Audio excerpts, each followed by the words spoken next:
ಮಿತ್ರರೇ ನಮಸ್ಕಾರ.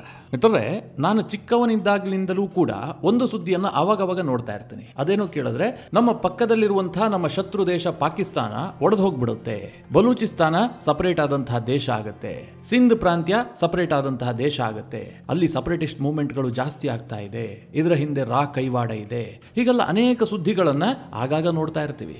ನಾನು ಕೂಡ ಈ ಸಿಂಧ್ ಮತ್ತು ಬಲೂಚಿನ ಬಗ್ಗೆ ಅನೇಕ ವಿಡಿಯೋಗಳನ್ನ ಮಾಡಿದ್ದೆ. ಮಿತ್ರರೇ, ಇದು ಸರ್ವೇ ಸಾಮಾನ್ಯ. ಭಾರತದ ಮಾಧ್ಯಮಗಳಲ್ಲಿ ಇಂತಹ ಸುದ್ದಿಗಳನ್ನು ನೀವು ನೋಡ್ತಾ ಇರ್ತೀರಿ. ಅಂದ್ರೆ ಬಲೂಚಿಸ್ತಾನ ಸಪರೇಟ್ ಆದಂತಹ ದೇಶ ಆಗ್ಬಿಡುತ್ತೆ ಅಂತ. ಇದು ಹೇಗೆ ಅಂತಂದ್ರೆ, ಪಾಕಿಸ್ತಾನದವರು ಕೂಡ ಭಾರತದ ಬಗ್ಗೆ ಸುದ್ದಿ ಮಾಡ್ತಾ ಇರ್ತಾರೆ. ಭಾರತದಲ್ಲಿ ಖಲಿಸ್ತಾನಿ ಮೂವ್ಮೆಂಟ್ ಜಾಸ್ತಿ ಆಗ್ತಾ ಇದೆ, ಖಲಿಸ್ತಾನ ಸಪರೇಟ್ ಆದಂತಹ ದೇಶ ಆಗುತ್ತೆ, ಈ ರೀತಿಯ ಸುದ್ದಿಗಳನ್ನ ಪಾಕಿಸ್ತಾನದ ಯೂಟ್ಯೂಬರ್ಸು ಮಾಡ್ತಾ ಇರ್ತಾರೆ, ಅಲ್ಲಿನ ಮೈನ್ ಸ್ಟ್ರೀಮ್ ಮೀಡಿಯಾಗಳು ಮಾಡ್ತಾ ಇರ್ತವೆ. ಇದು ಎರಡೂ ದೇಶದಲ್ಲಿ ನಡೀತಾ ಇದೆ. ಆದರೆ ಫಾರ್ ದಿ ಫಸ್ಟ್ ಟೈಮ್ ಪಾಕಿಸ್ತಾನದೊಂದಿಗೆ ಬಲೂಚಿಸ್ತಾನ ಹೆಚ್ಚು ಸಮಯ ಜೊತೆಗಿರೋದಿಲ್ಲ, ಅವರು ಸಪರೇಟ್ ಆಗೇ ಆಗ್ತಾರೆ ಹೀಗಂತ ಸ್ಟ್ರಾಂಗ್ ಆಗಿ ಅನಿಸೋದಕ್ಕೆ ಶುರುವಾಗಿದೆ. ಯಾಕೆ ಅಂತಂದ್ರೆ, ಆ ರೀತಿಯಾದಂತಹ ಬೆಳವಣಿಗೆಗಳು ಬಲೂಚಿಸ್ತಾನದಲ್ಲಿ ನಡೀತಾ ಇದೆ. ಮಿತ್ರರೇ, ಬಲೂಚಿಸ್ತಾನದ ಹೋರಾಟ ಇವತ್ತು ನಿನ್ನೆಯದಲ್ಲ, ಬಹಳ ಹಿಂದಿನಿಂದಲೂ ಕೂಡ ಅವರು ಹೋರಾಟ ಮಾಡ್ಕೊಂಡು ಬಂದಿದ್ದಾರೆ. ಪಾಕಿಸ್ತಾನ ಸಪರೇಟ್ ಆದಂತಹ ದೇಶವಾದ ದಿನದಿಂದಲೂ ಕೂಡ ಅವ್ರಿಗೆ ನೆಮ್ಮದಿ ಇಲ್ಲ, ಅವರು ನಿರಂತರವಾಗಿ ಹೋರಾಟ ಮಾಡಿದ್ದಾರೆ. ಆದರೆ ಇಷ್ಟು ದಿನ ಏನನ್ನಿಸ್ತಾ ಇತ್ತು, ಪಾಕಿಸ್ತಾನದ ಸೇನೆ ಸರ್ವ ಸಮರ್ಥವಾಗಿದೆ, ವಿಶ್ವದಲ್ಲಿ ಬಲಿಷ್ಠ ಸೇನೆಗಳನ್ನು ಪಟ್ಟಿ ಮಾಡಿದ್ರೆ ಅದರಲ್ಲಿ ಟಾಪ್ 15ನಲ್ಲಿ ಪಾಕಿಸ್ತಾನ ಕೂಡ ಬರುತ್ತೆ, ಅಷ್ಟು ಸ್ಟ್ರಾಂಗ್ ಆಗಿದೆ ಪಾಕಿಸ್ತಾನದ ಸೇನೆ. ಈ ಬಲೂಚ್ ಹೋರಾಟ ಅಲ್ಲ ಹೆಚ್ಚು ದಿನ ನಡೆಯೋದಿಲ್ಲ ಅಂತ ಈ ಹಿಂದೆ ಅನಿಸ್ತಾ ಇತ್ತು. ಏನೋ ಬಲೂಚಿಸ್ತಾನದ ಒಂದೊಂದು ಭಾಗದಲ್ಲಿ ಈ ಹೋರಾಟ ಆಗ್ತಾ ಇರುತ್ತೆ, ಇದಕ್ಕೆ ಹೆಚ್ಚೇನು ಮಹತ್ವ ಇಲ್ಲ ಅಂತ. ಆದರೆ ಮಿತ್ರರೇ, ಈಗ ಬಲೂಚಿಸ್ತಾನದ ಹೋರಾಟ ಏನು ರೂಪುಗೊಳ್ತಾ ಇದೆಯಲ್ಲ, ಇದು ಪಾಕಿಸ್ತಾನದ ಒಳಗೆ ಕಿಚ್ಚು ಹಬ್ಬಿಸಿದೆ. ಪಾಕಿಸ್ತಾನದ ಮಾಜಿ ಸಚಿವರು ಇದರ ಬಗ್ಗೆ ಮಾತನಾಡ್ತಾ ಇದ್ದಾರೆ, ಪಾಕಿಸ್ತಾನದ ರಾಜಕಾರಣಿಗಳು ಇದರ ಬಗ್ಗೆ ಮಾತನಾಡ್ತಾ ಇದ್ದಾರೆ. ಬಲೂಚಿಸ್ತಾನದಲ್ಲಿ ಯಾವುದೂ ಸರಿಯಾಗಿಲ್ಲ, ಬಲೂಚಿಸ್ತಾನ ನಮ್ಮ ಕೈ ತಪ್ಪು ಹೋಗುತ್ತೆ ಹೀಗಂತ ಅವ್ರು ಹೇಳೋದಕ್ಕೆ ಶುರು ಮಾಡಿದ್ದಾರೆ.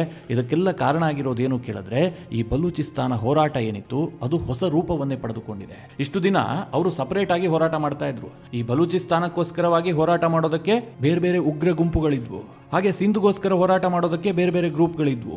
ಈಗ ಅವರೆಲ್ಲರೂ ಒಗ್ಗೂಡಿದ್ದಾರೆ, ನಮ್ಮ ಗುರಿ ಒಂದೇ, ಅದೇನು ಕೇಳಿದ್ರೆ ನಾವು ಸಪರೇಟ್ ಆದಂತಹ ದೇಶ ಆಗಬೇಕು, ನಾವು ಪಾಕಿಸ್ತಾನದೊಂದಿಗೆ ಇರಕೂಡುದು ಹೀಗಂತ ಅವರು ತೀರ್ಮಾನ ಮಾಡಿದ್ದಾರೆ. ಈ ಹಿನ್ನೆಲೆಯಲ್ಲಿ ಪಾಕಿಸ್ತಾನದ ಒಳಗೆ ದೊಡ್ಡ ಬಾಂಬ್ ಬಿದ್ದಂತಾಗಿದೆ, ಪಾಕಿಸ್ತಾನ ಸರ್ಕಾರವೇ ಶೇಕ್ ಆಗೋಗಿದೆ.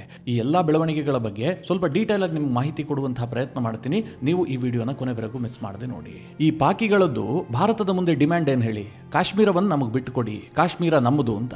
ಮಿತ್ರರೇ, ಕಾಶ್ಮೀರವನ್ನ ಅವರಿಗೆ ಬಿಟ್ಟು ಕೊಡೋದು ಆನಂತರ, ಈಗಾಗಲೇ ಅವರು ಅಕ್ರಮವಾಗಿ ಒಂದಷ್ಟು ಜಾಗವನ್ನ ತನ್ನ ಹಿಡಿತದಲ್ಲಿ ಇಟ್ಕೊಂಡಿದ್ದಾರಲ್ಲ, ಆ ಕಾಶ್ಮೀರದ ಪರಿಸ್ಥಿತಿ ಏನಾಗಿದೆ ಅನ್ನುವಂಥದ್ದು ಸಪರೇಟ್ ಆದಂತಹ ವಿಚಾರ.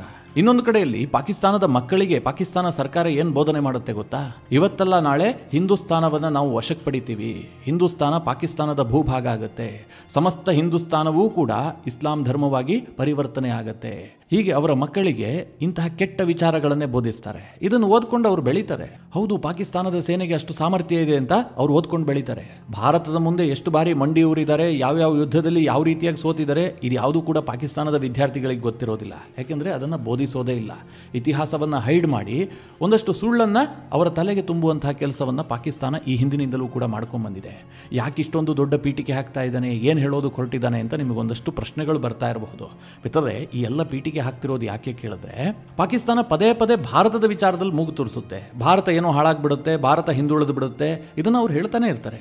ಇತ್ತೀಚೆಗೆ ಪಾಕಿಸ್ತಾನದ ಪ್ರಧಾನಿ ಶಾಬಾಜ್ ಶರೀಫ್ ಒಂದು ಹೇಳಿಕೆ ಕೊಟ್ಟಿದ್ರಲ್ಲ, ನಾನು ಭಾರತವನ್ನ ಹಿಂದೆ ಹಾಕ್ತೀನಿ, ಪಾಕಿಸ್ತಾನ ಭಾರತವನ್ನ ಹಿಂದಿಕ್ಕಿ ನಂಬರ್ 1 ಪ್ಲೇಸ್ಗೆ ಬರುತ್ತೆ, ಹಾಗೇನಾದ್ರೂ ನಾನು ಮಾಡದೇ ಇದ್ರೆ ನನ್ನ ಹೆಸರನ್ನೇ ಬದಲಾಯಿಸಿ ಅಂತ ಶಾಬಾಜ್ ಶರೀಫ್ ಒಂದು ಸ್ಟೇಟ್ಮೆಂಟ್ ಕೊಟ್ಟಿದ್ರು. ಅಂದ್ರೆ ಪಾಕಿಸ್ತಾನ ಸದಾ ಭಾರತದೊಂದಿಗೆ ಪೈಪೋಟಿ ನಡೆಸೋದಕ್ಕೆ ಬಯಸುತ್ತೆ, ಪಾಕಿಸ್ತಾನದ ಜನರಿಗೆ ಭಾರತವನ್ನ ತೋರಿಸಿ ಕಾಗಕ್ಕ ಗುಬ್ಬಕ್ಕನ ಕತೆ ಹೇಳ್ಕೊಂಡೇ ಬಂದಿದೆ. ಆದ್ರೆ ಪಾಕಿಸ್ತಾನದ ಒಳಗೆ ಇರುವಂತಹ ಹುಣ್ಣೇನಿತ್ತು ಅದು ದಿನೇ ದಿನೇ ಜಾಸ್ತಿ ಆಗ್ತಾ ಇದೆ. ಈಗ ಯಾವ ಹಂತಕ್ಕೆ ತಲುಪಿದೆ ಅಂತಂದ್ರೆ, ಅದು ಕ್ಯಾನ್ಸರ್ ಆಗಿ ಮಾರ್ಪಟ್ಟಿದೆ. ನೀವು ಒಂದು ಹುಣ್ಣಿರುತ್ತೆ, ಅದನ್ನ ಆ ತಕ್ಷಣಕ್ಕೆ ಸರಿಪಡಿಸಿದ್ರೆ ಅದು ಕ್ಯೂರ್ ಆಗುತ್ತೆ. ಅದೇ ಹುಣ್ಣನ್ನ ನೀವು ಕೆರೆದು ಗಾಯ ಮಾಡಿಕೊಂಡು ಹಾಗೆ ಬಿಟ್ಕೊಂಡಿದ್ರೆ ಅದು ನಾಳೆ ಕ್ಯಾನ್ಸರ್ ಆಗ್ಬಿಡಬಹುದು. ಪಾಕಿಸ್ತಾನಕ್ಕೆ ಇವತ್ತು ಅದೇ ಪರಿಸ್ಥಿತಿ ಬಂದಿದೆ. ಯಾಕೆ ಅಂತಂದ್ರೆ, ಬಲೂಚಿಗಳ ಹೋರಾಟ ಇವತ್ತು ನಿನ್ನೆಯದಲ್ಲ, ಅವರು ಬಹಳ ಸಮಯದಿಂದ ಮಾಡಿಕೊಂಡೇ ಬರ್ತಾ ಇದ್ದಾರೆ. ಪಾಕಿಸ್ತಾನದ ಬಲೂಚಿಸ್ತಾನ ಅನ್ನುವಂತಹ ಪ್ರಾಂತ್ಯ ಏನಿದೆ ಅದು ಪ್ರಕ್ಷುಬ್ಧ ವಾತಾವರಣದಿಂದಲೇ ಕೂಡಿತ್ತು, ಅಲ್ಲಿ ಸದಾ ಅಶಾಂತಿ ಇತ್ತು, ಅಲ್ಲಿನ ಜನ ಯಾವತ್ತೂ ಕೂಡ ಪಾಕಿಸ್ತಾನ ಸರ್ಕಾರವನ್ನು ಒಪ್ಕೊಂಡಿರಲಿಲ್ಲ. ಪಾಕಿಸ್ತಾನ ಸರ್ಕಾರವೂ ಕೂಡ ಬಲೂಚಿಗಳನ್ನು ವಿಶ್ವಾಸಕ್ಕೆ ಪಡೆಯುವಂತಹ ಯಾವುದೇ ಪ್ರಯತ್ನ ಮಾಡಿಲ್ಲ. ಅವರ ರಾಜಕೀಯ ಪ್ರಾತಿನಿಧಿತ್ವವನ್ನು ಮೊಟಕುಗೊಳಿಸಲಾಯಿತು, ಸಾಮಾಜಿಕವಾಗಿ ಅವರು ಹಿಂದುಳಿದಿದ್ರೂ ಕೂಡ ಅವರನ್ನ ಮೇಲೆತ್ತುವಂತಹ ಕೆಲಸವನ್ನ ಪಾಕಿಸ್ತಾನ ಮಾಡಿಲ್ಲ. ಬಲೂಚಿಸ್ತಾನದ ಜನರನ್ನ ಮಲತಾಯಿ ಮಕ್ಕಳಂತೆ ಪಾಕಿಸ್ತಾನದವರು ಟ್ರೀಟ್ ಮಾಡಿದ್ರು. ಪಾಕಿಸ್ತಾನ ಅಂತಂದ್ರೆ ಕೇವಲ ಪಂಜಾಬ್ ಪ್ರಾಂತ್ಯ ಮಾತ್ರ. ಉಳಿದಂತಹ ಎಲ್ಲ ಭಾಗದ ಜನರೇನಿದ್ದಾರೆ, ಅದು ಪಶ್ತೂನಿಸ್ತಾನ ಇರಬಹುದು, ಅಥವಾ ಈ ಕಡೆ ಸಿಂಧ್ ಭಾಗ ಇರಬಹುದು, ಇನ್ನೊಂದು ಕಡೆ ಬಲೂಚಿಸ್ತಾನ ಇರಬಹುದು, ಇವರೆಲ್ಲರೂ ಸಹ ಎರಡನೆಯ ದರ್ಜೆಯ ಪ್ರಜೆಗಳು. ಆ ರೀತಿಯಾಗಿ ಪಾಕಿಸ್ತಾನ ಆರಂಭದಿಂದಲೂ ಟ್ರೀಟ್ ಮಾಡಿದೆ.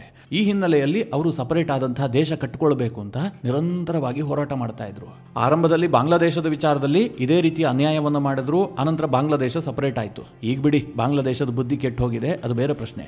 ಈ ಬಲೂಚಿಸ್ತಾನದ ಹೋರಾಟ ದಶಕಗಳಿಂದ ನಡೀತಾ ಇದ್ರೂ ಕೂಡ ಒಗ್ಗಟ್ಟಿನ ಕೊರತೆಯಿಂದಾಗಿ ಯಶಸ್ಸು ಕಂಡಿರಲಿಲ್ಲ. ಬಲೂಚಿಸ್ತಾನಕ್ಕೋಸ್ಕರವಾಗಿ ಅನೇಕ ಗುಂಪುಗಳು ಹೋರಾಟ ಮಾಡ್ತಾ ಇದ್ದಾವೆ. ಅವರೆಲ್ಲರೂ ಕೂಡ ಒಟ್ಟಾಗಿ ಹೋರಾಟ ಮಾಡ್ತಾ ಇಲ್ಲ, ಗುರಿ ಒಂದೇ ಆಗಿತ್ತು. ಆದ್ರೆ ಈಗ ಅವ್ರೇನ್ ತೀರ್ಮಾನ ಮಾಡಿದಾರೆ ಗೊತ್ತಾ? ನಮ್ಮ ಗುರಿ ಒಂದೇ ಆಗಿರುವ ಕಾರಣದಿಂದಾಗಿ ನಾವೆಲ್ಲ ಒಂದಾಗ್ತೀವಿ. ಅದರಲ್ಲಿ ಬಲೂಚಿಸ್ತಾನ್ ಲಿಬರೇಷನ್ ಆರ್ಮಿ ಇರಬಹುದು, ಸಿಂಧ್ ಪ್ರಾಂತ್ಯಕ್ಕಾಗಿ ಹೋರಾಟ ಮಾಡ್ತಿರುವಂತಹ ಉಗ್ರ ಸಂಘಟನೆಗಳಿರಬಹುದು, ಅಥವಾ ತೆಹರೀಕಿ ತಾಲಿಬಾನ್ ಸಂಘಟನೆ TTP ಅಂತೇನು ಕರಿತೀವಿ, ಪಾಕಿಸ್ತಾನದಲ್ಲಿರುವಂತಹ ತಾಲಿಬಾನ್ ಸಂಘಟನೆ, ಅವರು ಕೂಡ ಕೈ ಜೋಡಿಸಿದ್ದಾರೆ. ಅನೇಕ ಉಗ್ರ ಗುಂಪುಗಳು ಈಗ ಒಂದಾಗಿ ಪಾಕಿಸ್ತಾನದ ಮಿಲಿಟರಿಯ ವಿರುದ್ಧ ಹೋರಾಟ ಮಾಡೋದಕ್ಕೆ ನಿರ್ಧಾರ ಮಾಡಿದವೆ. ಸಿಂಧ್, ಪಶ್ತೂನ್, ಬಲೂಚ್ ಈ ಮೂರೂ ಗುಂಪುಗಳು ಒಂದಾಗಿರುವಂತದ್ದು ಪಾಕಿಸ್ತಾನದ ಸರ್ಕಾರಕ್ಕೆ ಹಾಗೂ ಪಾಕಿಸ್ತಾನದ ಮಿಲಿಟರಿಗೆ ನಿದ್ದೆಗಿಡುವಂತಾಗಿದೆ. ಸದ್ಯ ಬಲೂಚಿಸ್ತಾನ ಪಾಕಿಸ್ತಾನವನ್ನ ಬಿಟ್ಟು ಹೋಗ್ತಾ ಇದೆ, ಅದು ಕೈ ತಪ್ತಾ ಇದೆ ಅನ್ನೋದನ್ನ ಪಾಕಿಸ್ತಾನದ ರಾಜಕಾರಣಿಗಳೇ ಒಪ್ಕೊಳ್ತಾ ಇದ್ದಾರೆ. ಪಾಕಿಸ್ತಾನದ ಮಾಜಿ ಮಂತ್ರಿ ಆಗಿರುವಂತಹ ಸನಾವುಲ್ಲಾ ಒಂದು ಸ್ಟೇಟ್ಮೆಂಟ್ ಕೊಟ್ಟಿದ್ದಾನೆ. ಬಲೂಚಿಸ್ತಾನ ಇದೇ ತರ ಆದ್ರೆ ನಮ್ ಕೈ ತಪ್ಪು ಹೋಗುತ್ತೆ, ಆ ದಿನಗಳು ಸಮೀಪಿಸ್ತಾ ಇದೆ ಅಂತ ಆತ ಸ್ಟೇಟ್ಮೆಂಟ್ ಕೊಡ್ತಾನೆ. ಇನ್ನೊಂದು ಕಡೆ ಮೊಹಮ್ಮದ್ ಜುಬೇರ್ ಹೇಳ್ತಾನೆ, ಬಲೂಚಿಸ್ತಾನದ ಪರಿಸ್ಥಿತಿ ತೀರಾ ಹದಗೆಟ್ಟು ಹೋಗಿದೆ, ಪಾಕಿಸ್ತಾನದ ಸೇನೆ ಮತ್ತು ಸರ್ಕಾರ ಒಟ್ಟಾಗಿ ಈ ಪರಿಸ್ಥಿತಿಯನ್ನು ಸುಧಾರಿಸಬೇಕು ಅಂತ ಆತ ಹೇಳಿಕೆ ಕೊಡ್ತಾನೆ. ಈಗಾಗಲೇ ಮಿತ್ರರೇ, ಬಲೂಚಿಸ್ತಾನದ 6 ರಿಂದ 8 ಜಿಲ್ಲೆಗಳು ಪಾಕಿಸ್ತಾನದ ವಶದಲ್ಲಿಲ್ಲ. ಅಲ್ಲಿ ಬಲೂಚಿಗಳ ಪ್ರಭಾವವೇ ಜಾಸ್ತಿ ಇದೆ. ಅಲ್ಲಿ ಪಾಕಿಸ್ತಾನದ ಸೇನೆ ಕೂಡ ಒಳ ಹೋಗೋದಕ್ಕೆ ಸಾಧ್ಯ ಆಗ್ತಾ ಇಲ್ಲ. ಎಷ್ಟರ ಮಟ್ಟಿಗೆ ಅಂತಂದ್ರೆ ಕೆಲ ಹೈವೇಗಳನ್ನ ಅವರೇ ವಶಕ್ಕೆ ಪಡೆದು ಕೂತಿದ್ದಾರೆ. ಯಾವಾಗ ಬೇಕಾದರೂ ಅವರು ಪೂರ್ಣ ಪ್ರಮಾಣದ ಸ್ವತಂತ್ರವನ್ನು ಘೋಷಿಸಿಕೊಳ್ಳಬಹುದು. ಕಂಪ್ಲೀಟ್ ಆಗಿ ಆ ಬಲೂಚ್ ಪ್ರಾಂತ್ಯದಿಂದ ಪಾಕಿಸ್ತಾನದ ಸೇನೆಯನ್ನೇ ಹೊರಗಟ್ಟಬಹುದು. ಅಂತಹ ಒಂದು ವಾತಾವರಣ ನಿರ್ಮಾಣ ಆಗ್ತಾ ಇದೆ. ಮಿತ್ರರೇ, ಯಾವಾಗ ಬಲೂಚಿಸ್ತಾನದಲ್ಲಿ ಇಂತಹ ಹೋರಾಟಗಳು ಜಾಸ್ತಿ ಆಗುತ್ತೋ ಪಾಕಿಸ್ತಾನ ಏನ್ ಮಾಡುತ್ತೆ? ಭಾರತದ ರಾ ಕಡೆಗೆ ಬಟ್ಟು ಮಾಡುತ್ತೆ. ಭಾರತದ ರಾ ಇದೆಲ್ಲದರ ಹಿಂದಿದೆ. ಈ ಎಲ್ಲಾ ಸಂಘಟನೆಗಳಿಗೆ ಹಣ ಸಹಾಯ ಮಾಡ್ತಾ ಇರುವಂತಹದ್ದು, ಅವರಿಗೆ ಟ್ರೈನಿಂಗ್ ಕೊಡ್ತಾ ಇರುವಂತಹದ್ದು, ಶಸ್ತ್ರಾಸ್ತ್ರವನ್ನು ಪೂರೈಕೆ ಮಾಡ್ತಾ ಇರುವಂತಹದ್ದು ಎಲ್ಲವುದನ್ನು ಕೂಡ ಭಾರತದ ರಾ ಮಾಡ್ತಾ ಇದೆ ಅಂತ ಪಾಕಿಸ್ತಾನ ಆರೋಪಿಸುತ್ತೆ. ಪಾಕಿಸ್ತಾನದ ಪ್ರಧಾನಿಯೇ ಖುದ್ದು ಅನೇಕ ಬಾರಿ ಭಾಷಣಗಳಲ್ಲಿ ಕೂಡ ಇದನ್ನು ಹೇಳಿದ್ದಾರೆ. ಈಗಲೂ ಸಹ ಅಷ್ಟೇ, ಭಾರತದ ಅಜಿತ್ ದೋವಲ್ ಅವರನ್ನೇ ಅವರು ದೂರುವಂತಹದ್ದು. ಎಷ್ಟರ ಮಟ್ಟಿಗೆ ಅಂತಂದ್ರೆ ಪಾಕಿಸ್ತಾನದಲ್ಲಿ ಅವಾಗವಾಗ ಈ ಮುಸುಕುದಾರಿಗಳು ಪ್ರತ್ಯಕ್ಷರಾಗ್ತಾರೆ. ಭಾರತಕ್ಕೆ ತೀರಾ ಬೇಕಾದಂತಹ ಉಗ್ರಗಾಮಿಗಳನ್ನ ಹಾಗೆ ಮಟಾಶ್ ಮಾಡ್ತಾರೆ. ಇದೆಲ್ಲದರ ಹಿಂದೆ ಭಾರತದ ರಾ ಇದೆ, ಭಾರತದ ಭದ್ರತಾ ಸಲಹೆಗಾರರೇ ಇದೆಲ್ಲದರ ಮಾಸ್ಟರ್ ಮೈಂಡ್ ಅನ್ನುವ ರೀತಿಯಲ್ಲಿ ಪಾಕಿಸ್ತಾನ ಬಿಂಬಿಸ್ತಾ ಇದೆ. ಈ ಬೆಳವಣಿಗೆಗಳು ಪಾಕಿಸ್ತಾನದ ಜನರಿಗೆ ತೀರಾ ಬೇಸರವನ್ನು ತರಿಸಿದೆ. ಯಾಕೆ ಅಂತಂದ್ರೆ ಪಾಕಿಸ್ತಾನದ ಸೇನೆ ಏನೂ ಕೆಲಸ ಮಾಡ್ತಾ ಇಲ್ಲ. ಅವರಿಗೆ ರಾಜಕೀಯದಲ್ಲಿ ಆಸಕ್ತಿ ಹೆಚ್ಚಾಗಿದೆಯೇ ಹೊರತು ಪಾಕಿಸ್ತಾನದ ರಕ್ಷಣೆಯಲ್ಲಿ ಆಸಕ್ತಿ ಇಲ್ಲ ಅಂತ ಜನ ಮಾತನಾಡ್ಕೊಳ್ತಾ ಇದ್ದಾರೆ. ನೀವು ಪಾಕಿಸ್ತಾನದ ಮಾಧ್ಯಮಗಳಲ್ಲಿ ಆಗುವಂತಹ ಚರ್ಚೆಗಳನ್ನು ನೋಡಬೇಕು. ಅವರು ನೇರವಾಗಿ ಮಿಲಿಟರಿಯನ್ನು ಟಾರ್ಗೆಟ್ ಮಾಡ್ತಾರೆ. ಅದು ಸತ್ಯವೂ ಕೂಡ ಹೌದು. ಯಾಕೆಂತಂದ್ರೆ ಪಾಕಿಸ್ತಾನದ ಮಿಲಿಟರಿಗೆ ಪಾಕಿಸ್ತಾನದ ರಾಜಕಾರಣದಲ್ಲಿ ಬಹಳ ಆಸಕ್ತಿ ಇದೆ. ಪಾಕಿಸ್ತಾನದಲ್ಲಿ ಯಾರು ಪ್ರಧಾನಿ ಆಗಬೇಕು, ಆ ಸರ್ಕಾರ ಯಾವುದಕ್ಕೆ ಹೆಚ್ಚು ಒತ್ತು ಕೊಡಬೇಕು, ಇದೆಲ್ಲವುದನ್ನ ಡೈರೆಕ್ಟ್ ಮಾಡುವಂತಹದ್ದೇ ಅಲ್ಲಿನ ಮಿಲಿಟರಿ.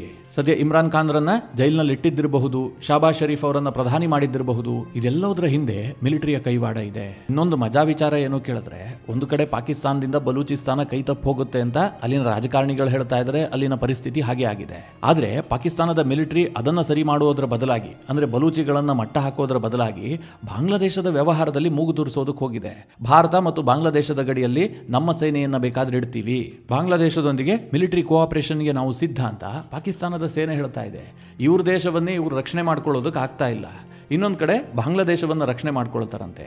ಆ ಮೂರ್ಖ ಬಾಂಗ್ಲಾದೇಶ ಅದೇ ಪಾಕಿಸ್ತಾನದಿಂದ ಹೊಡೆತ ತಿಂದುಕೊಂಡು ಪಡಬಾರದ ಸಂಕಷ್ಟವನ್ನು ಪಟ್ಟಿದೆ. ಆದರೂ ಸಹ ಈಗ ಇಸ್ಲಾಮಿಕ್ ಬ್ರದರ್ಹುಡ್ ಅಂತ ಮತ್ತೆ ಪಾಕಿಸ್ತಾನದ ಬಳಿಗೆ ಬಾಂಗ್ಲಾದೇಶ ಕೂಡ ಹೋಗ್ತಾ ಇದೆ. ಒಟ್ಟಿನಲ್ಲಿ ಬಲೂಚಿಸ್ತಾನ ವಿಚಾರದಲ್ಲಿ ಆಗ್ತಿರುವಂತಹ ಪ್ರತಿ ಡೆವಲಪ್ಮೆಂಟ್ಗಳು ಕೂಡ ಪಾಕಿಸ್ತಾನಕ್ಕೆ ಸಿಂಹ ಸ್ವಪ್ನವಾಗಿ ಕಾಡ್ತಿರೋದಂತೂ ಸತ್ಯ. ಮಿತ್ರರೇ, ಈ ಬಗ್ಗೆ ನೀವೇನು ಹೇಳ್ತೀರಿ? ನಿಮ್ಮ ಅನಿಸಿಕೆ ಅಭಿಪ್ರಾಯವನ್ನು ಕಮೆಂಟ್ ಮಾಡುವ ಮೂಲಕ ನಮಗೆ ತಿಳಿಸಿ. ಹಾಗೆ ನಿಮಗೆ ಈ ವಿಡಿಯೋ ಇಷ್ಟವಾದರೆ ಲೈಕ್ ಮಾಡಿ. ಜೊತೆಗೆ ನೀವಿನ್ನೂ ನಿಮ್ಮ ನೆಚ್ಚಿನ ಸಂಸ್ಕಾರ ಸೌರಭ ಯೂಟ್ಯೂಬ್ ಚಾನಲ್ನ ಸಬ್ಸ್ಕ್ರೈಬ್ ಮಾಡಿಲ್ಲ ಅಂತಾದರೆ ಈ ಕೂಡಲೇ ಸಬ್ಸ್ಕ್ರೈಬ್ ಮಾಡಿ. ಮುಂದಿನ ಎಲ್ಲ ಅಪ್ಡೇಟ್ಗಳ ನೋಟಿಫಿಕೇಶನ್ಗಾಗಿ ಬೆಲ್ ಐಕಾನ್ ಒತ್ತಿ.